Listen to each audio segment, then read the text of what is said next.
Welcome to Lesson 2 of the Mum Bod Core Foundations mini-course.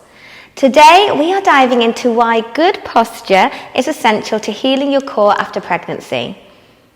Now, firstly, there is no singular perfect posture. We are not designed to stay in one static perfect posture all day. We are made to move. So when I talk about posture, I mean good alignment. We want your muscles and joints in a more advantageous position for efficiency. When your body is misaligned, it must work harder to maintain an upright stance. Muscles that are not meant to support the body are recruited to take up the slack and can become too tight. This misalignment can affect how you heal after having a baby. Now, if you think back to your first lesson where we talked about the deep core system, your pressure chamber, we want your diaphragm to be stacked over your pelvic floor so all your muscles can work synergistically. If your posture is misaligned, then your pressure system is a bit unhappy.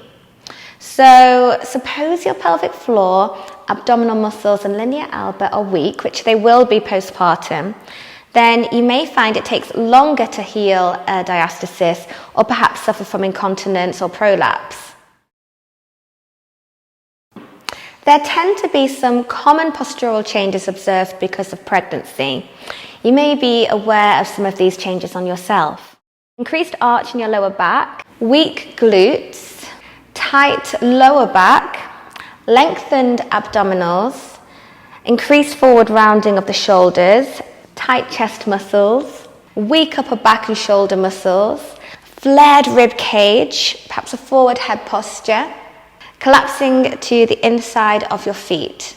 To combat these changes and to improve your posture, we would work on re-establishing a good body alignment, increase your core stability, and balance opposing muscle groups through strength or release work. A great place to start is simply to find your neutral pelvic position. So come join me on the floor and I will get you started. Let's begin by lying on your side, then onto your back, knees bent, feet hip width apart, and gently tuck your chin to lengthen the back of your neck.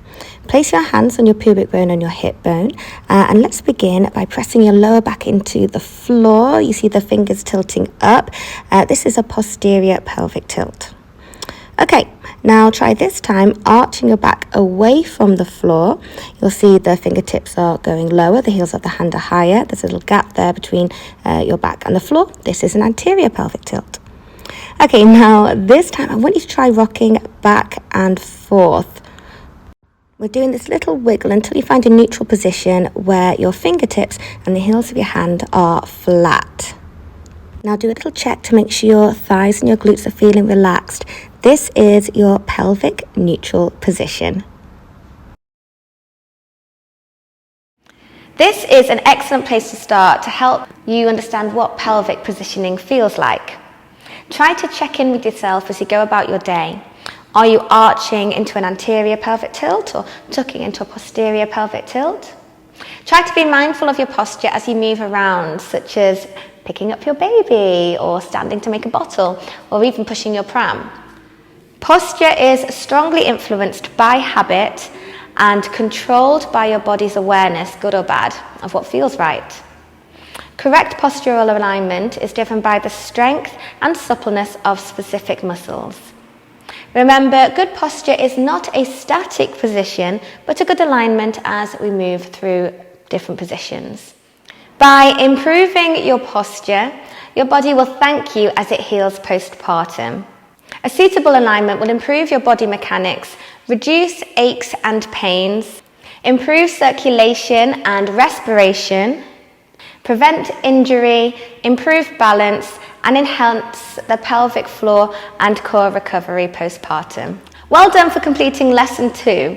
Now, don't forget to practice checking your posture throughout the day and also download your ebook. And if you've got any questions, feel free to contact me. All my information is on www.themumbodpt.com.